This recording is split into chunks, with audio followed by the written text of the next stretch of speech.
برابر بھی گستاخی والا کلمہ نہیں کہہ سکتا.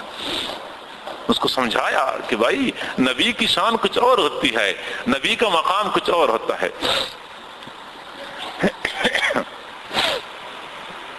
اور اگلی بات یہ سمجھ لیں کہ نبی جس طرح عام انسان جسم اور روح کا مرکب ہوتے ہیں، اس طرح نبی کے اندر بھی ایک جسم ہوتا ہے، ایک روح ہوتی ہے.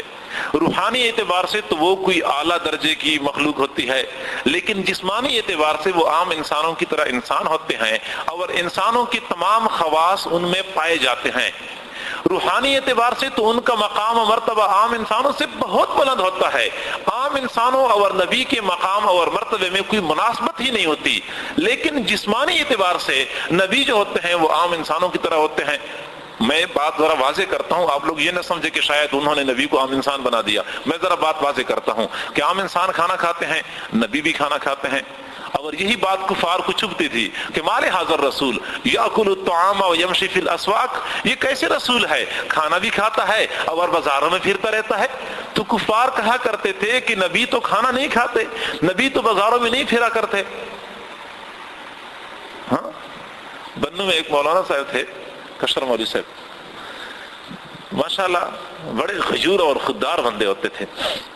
اور کئی مرتبہ لوگ سوالات پوچھتے ہیں مولویوں سے تو کئی مرتبہ ایسا جواب دیا کرتے تھے دنیا کے بڑوں کو کہ ان کو ہلا دیتے تھے.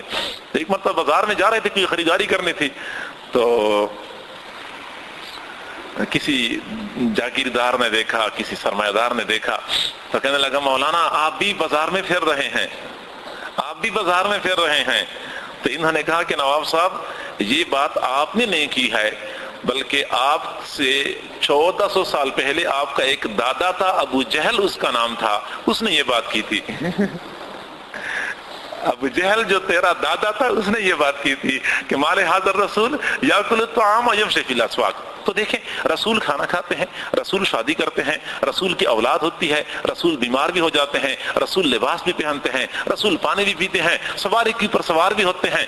جی اب یہ تمام صفات آپ لوگ دیکھیں نا، انہیں تعصب کی پٹی ہٹا کے یہ عام انسان کی صفات ہیں یا نہیں ہے؟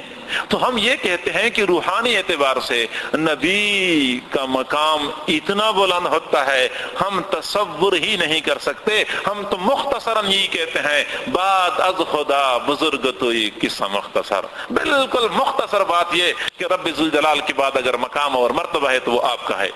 اس سے بڑھ کے بہترین بات کیا کی جا سکتی ہے کہ اللہ کے بعد دوسرا مقام نبی کو دے دیا. تمام صفات آپ کے اندر جمع، تمام کمالات آپ کے اندر جمع، لیکن تمام کمالات کے جامع ہونے کے باوجود بھی دنیا والوں کے درمیان رہنے والے، عام انسانوں کی طرح پانی پینے والے، چلنے پھرنے والے، بیمار ہونے والے. یہی تو وجہ ہے کہ پھر حضور علیہ الصلوۃ والسلام کی زبان سے پروردگار ذوالجلال نے اعلان کروایا قل انما انا بشر مثلکم، اے میرے محبوب آپ ان لوگوں سے کہہ دیں انما انا بشر مثلکم، میں نہیں ہوں مگر میں تمہاری طرح ایک بشر ہوں. قرآن فرماتا ہے، قرآن، میں کسی حدیث کی بات نہیں کر رہا، میں اپنے کسی بزرگ کی بات نہیں کر رہا، میں کسی ولی کسی محدث کی بات نہیں کر رہا، میں پروردگار ذوالجلال کے کلام کی بات کرتا ہوں. واضح کھلے دھلے انداز میں کسی قسم کا اخفاء اس میں نہیں ہے. پروردگار ذوالجلال فرماتے ہیں قل، میرے محبوب آپ فرمائیں، آپ لوگوں کو بتا دیں انما انا بشر مثلکم. اب اس میں کوئی غبار تو نہیں رہا، انما نہیں ہوں مگر میں ہوں، بشر مثلکم تمہاری طرح بشر. اچھا یہ مسئلہ ہے کہ نور ہے یا بشر ہے، اور اسی کو بنیاد بنا کے اتنا اس مسئلے کو اچھالا جاتا ہے، ہم اس کو کافر کہتے ہیں، وہ ہمیں کافر کہتے ہیں. یہ کوئی طریقہ ہے؟ بھائی اس کو مل جل کے حل کریں، مل جل کے بیٹھ کے حل کریں. آسان حل یہی ہے کہ جسمانی اعتبار سے بشر تھے، روحانی اعتبار سے نور تھے. بس آپ کی بات بھی سچی ثابت ہو گئی، ہماری بات بھی سچی ثابت ہو گئی. یہ متفقہ نقطہ نہیں ہے، اس پہ ہمارا اتفاق نہیں ہو سکتا. ہم فرقہ واریت اور ہم دوسرے کو کافر قرار دینے والی باتوں سے باز آ جائیں اور ہم یہ کہیں کہ بھائی جسمانی اعتبار سے بشر تھے، روحانی اعتبار سے نور تھے، وہ نور اور بشر کا مجموعہ تھے. تو میرے خیال میں یہ ذرا بہتر بات ہوگی. دیکھیں ہم جو عقائد کی کتابیں بچوں کو پڑھتے پڑھاتے ہیں اس میں باقاعدہ رسول کہتے ہیں. رسول کسے کہتے ہیں؟ انسان بعثہ اللہ تعالی لتبلیغ الاحکام. وہ انسان ہوتا ہے جو اللہ تعالیٰ نے ان کو احکام کی تبلیغ کے لیے بھیجا ہوتا ہے. انسان ہوتا ہے. انسان اور بشر میں کتنا فرق ہے؟ آپ ان کو انسان مانتے ہیں؟ مانتے ہیں. اچھا پھر بشر کیوں نہیں مانتے؟ ربنا وابعث فیہم رسولا من انفسہم. من انفسہم. کیا نبی کی اولاد ہوتی تھی؟ جی ہاں اولاد بھی تھی. اچھا والدین بھی تھے؟ والدین بھی تھے. اب آپ کو کیا ضرورت کیا پڑی ہے کہ آپ بشر ہونے کا انکار کرتے ہیں؟ آپ کو ملتا کیا ہے؟ ذرا سوچے تو صحیح.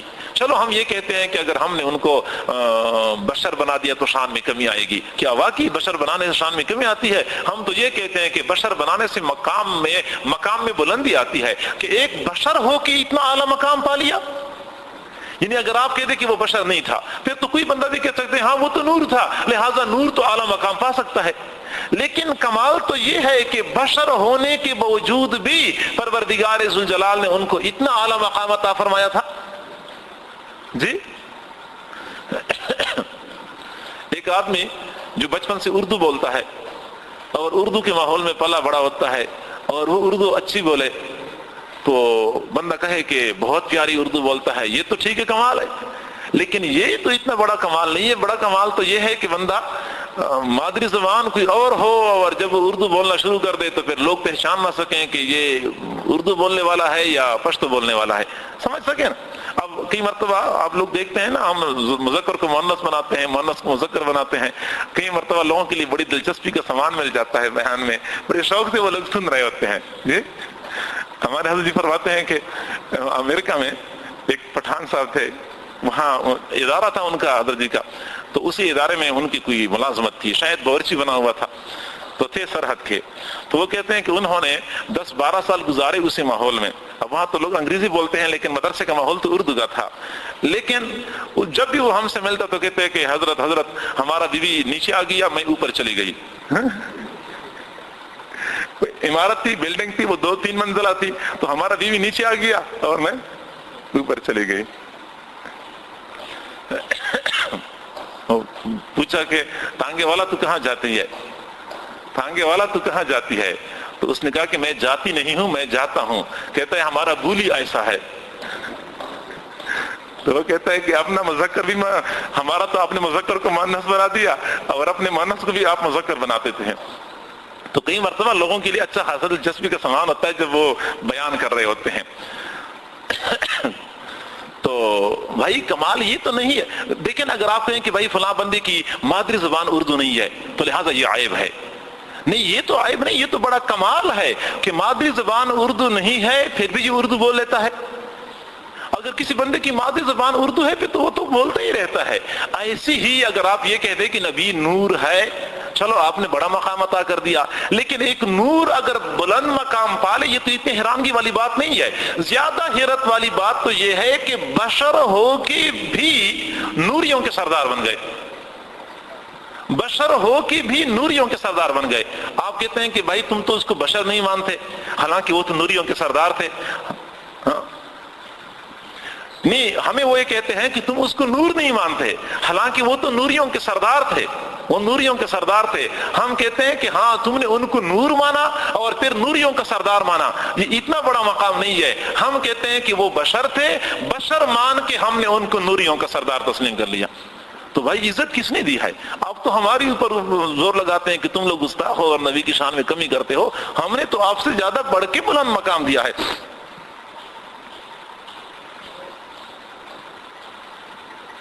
جی تو یہ تو بات چلی گئی رسالت کی. آمنت باللہ و ملائکتہ و کتبہ و رسلہ والیوم الآخر. روز آخرت کے اوپر ہمارا ایمان ہونا چاہیے. یہ مختصراً بات کہ اس جہان کے علاوہ ایک اور جہان بھی ہے. اس جہان میں انسانی عقل یہ بات کرتی ہے کہ اگر کوئی بندہ اچھا کام کرے اس کو انعام ملنا چاہیے، کوئی بندہ برا کام کرے اس کو سزا ملنی چاہیے. انسانی عقل یہ بات کرتی ہے. تو لہٰذا رب ذوالجلال نے اچھوں کو اچھا بدلہ دینا اور بروں کو اس کے برے انجام سے گویا کہ دوچار کرنا، اس کے لیے پروردگار ذوالجلال نے ایک دن متعین کیا ہے جس کو یوم الآخرت کہتے ہیں. یہ قیامت کا دن ہے، اس کے اوپر ایمان رکھنا ضروری ہے. والیوم الآخر والقدر خیرہ و شرہ. اور خیر اور شر کی تقدیر کا مسئلہ ہے.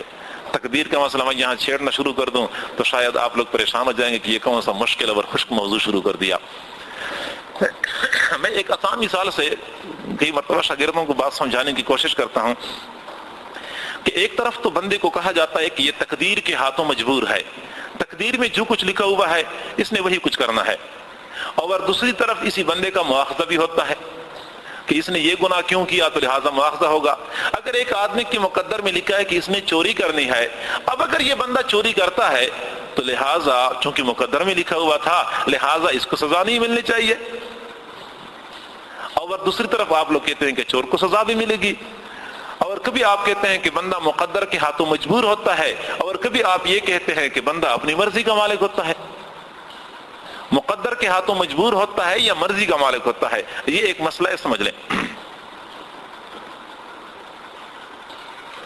ایک جانور ہے جس کے گلے میں آپ نے رسی ڈالی ہوئی ہے اور جہاں آپ جاتے ہیں اس کو اپنے پیچھے پیچھے کھینچ لیتے ہیں، اس کو کہتے ہیں مجبور. یہ مجبور محض ہے، مجبور ہے، بس مجبور ہی ہے بیچارہ کہ گلے میں رسی ڈلی ہوئی ہے، جہاں مالک چاہے اس کو کھینچے یا ساتھ ساتھ چلتا ہے، یہ مجبور ہے.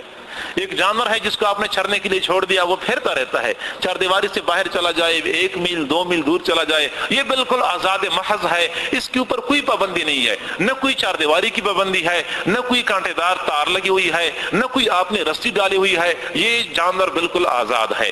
اب یہ بالکل آزاد محض ہے، اور دوسرا جانور مجبور محض ہے.